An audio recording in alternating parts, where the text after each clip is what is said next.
नमस्कार। आज हम बात कर रहे हैं आगरा एयरपोर्ट की, जहां हाल में एक धमकी भरा ईमेल आया और उसके बाद जो सुरक्षा अलर्ट हुआ उस पर जी हमारे पास इस घटना से जुड़े कुछ दस्तावेज है। तो आज हम समझेंगे कि ये पूरा मामला क्या था, कैसे इस पर प्रतिक्रिया हुई और इसके क्या मायने हैं। बिल्कुल। तो शुरुआत होती है 30 जून की रात को आए एक ईमेल से। बहुत छोटा सा ईमेल था, सिर्फ एक लाइन, ये तो बस आगाज है, और साथ में एयरपोर्ट पर बम होने का दावा। जाहिर है इस एक लाइन ने आगरा एयरपोर्ट पर काफी हलचल मचा दी। बिल्कुल, इस तरह की धमकी को बहुत गंभीरता से लेना पड़ता है, चाहे वो कितनी भी छोटी क्यों न लगे। जैसे ही खबर मिली, CISF मतलब केंद्रीय औद्योगिक सुरक्षा बल और लोकल पुलिस फौरन एक्टिव हो गए होंगे। हाँ, फौरन हरकत में आ गई। पूरे एयरपोर्ट पर समझ लीजिए एक तरह से घेराबंदी हो गई, हाई अलर्ट जारी कर दिया गया। और यात्रियों पर इसका सीधा असर पड़ा होगा, मतलब जांच वगैरह। हाँ बिल्कुल, दस्तावेज बताते हैं कि यात्रियों की, उनके सामान की, सबकी जांच बहुत ज्यादा सघन कर दी गई। हर किसी पर कड़ी नजर थी। टर्मिनल बिल्डिंग की भी तलाशी हुई होगी। जी हाँ, टर्मिनल बिल्डिंग की भी पूरी तलाशी ली गई। बिना पूरी जांच के किसी को अंदर जाने ही नहीं दिया जा रहा था। अच्छा, सुरक्षा तो ठीक है, पर कानूनी कार्रवाई भी हुई। हाँ, वो भी फौरन शुरू हुई। आगरा के शाहगंज थाने में FIR दर्ज की गई अज्ञात व्यक्ति के खिलाफ। कौन सी धाराएं लगाई? IPC की 2 धाराएं हैं। एक तो 505 1B, जो मतलब झूठी अफवाह फैलाकर डर पैदा करने से जुड़ी है। अच्छा। और दूसरी है 507, यानी गुमनाम तरीके से धमकी देना। तो ये दिखाता है कि इसे हल्के में नहीं लिया जा रहा। सही है। और अब जांच कौन कर रहा है?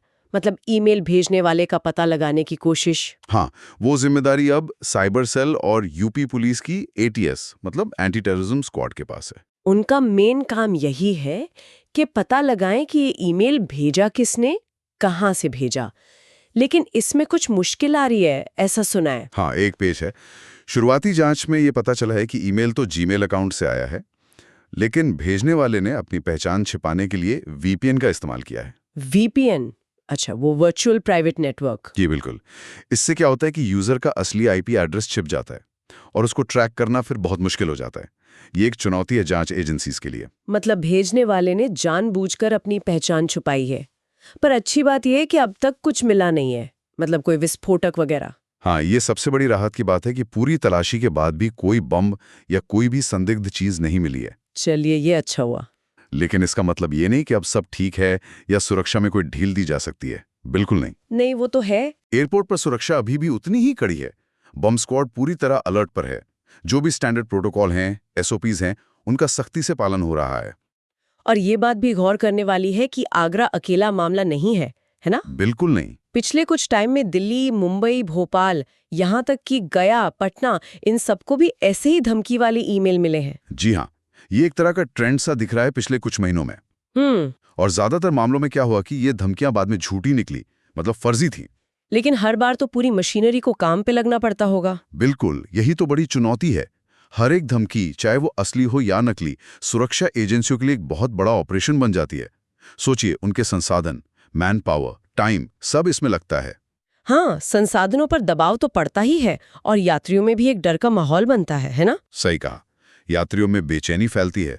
हवाई यात्रा वैसे ही थोड़ी थकाऊ हो सकती है, जांच वगैरह की वजह से, और ऐसी खबरों से वो और तनावपूर्ण लगने लगती है। यह हमारी पूरी एविएशन सिक्योरिटी के लिए एक चैलेंज है।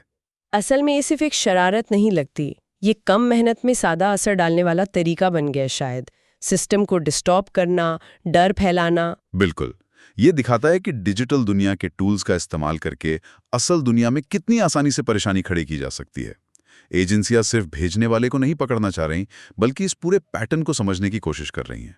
तो अगर हम संक्षेप में देखें, आगरा एयरपोर्ट को एक धमकी भरा ईमेल मिला, सुरक्षा एजेंसियां फौरन हरकत में आई, सघन जांच हुई, कुछ मिला नहीं, जांच अभी भी चल रही है, साइबर एक्सपर्ट्स VPN वाली गुत्थी सुलझाने में लगे हैं। जी और ये घटना उन कई घटनाओं में से एक है जो हाल में भारत के अलग अलग एयरपोर्ट्स पर हुई हैं। हाँ, और ये बात साफ है कि भले ये धमकी भी फर्जी निकले, जैसा कि पहले कई बार हुआ है, भेजने वाले के खिलाफ कड़ी कार्रवाई होगी।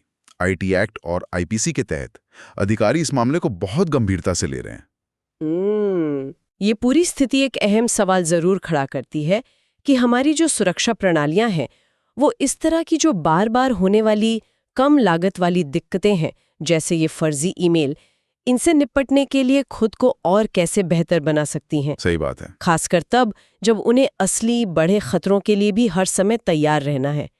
ये संतुलन बनाना वाकई एक बड़ी चुनौती है। इस पर सोचने की जरूरत है।